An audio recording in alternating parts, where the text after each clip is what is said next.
खाऊन झालंय पद्धतशीर. आता इथे एक बाजार आहे, नाव थोडं डिफिकल्ट आहे प्रोनाऊन्स करायला, सो जाऊ तिथे बघू तिथला कझाकिस्तानचा बाजार कसा असतो ते. इथून आपल्याला 12 नंबरची बस घ्यावी लागणार आहे आणि इथे या अशा हिरव्या रंगाच्या सिटी बसेस चालतात.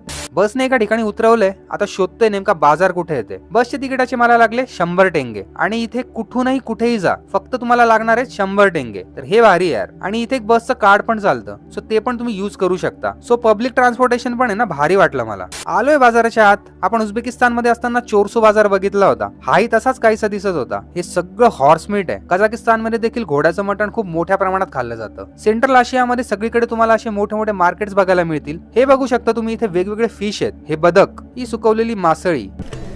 Say hello. Hello, India. Hello, India. India. Yes. Salam, namaste, bunakas namaste. इथली लोक पण आहे ना खूप जास्त फ्रेंडली आहेत. या आतापर्यंतच्या संपूर्ण प्रवासात मला एक गोष्ट खूप चांगली वाटली की या पूर्ण मध्य आशियातील लोक आहे ना, हे खूप जास्त मनमिळावू वाटले. मीन्स खूप हेल्पफुल आहेत आणि हसून ग्रीट करतात. सो आहे ना, एक्सप्लोर करायला मजा येते.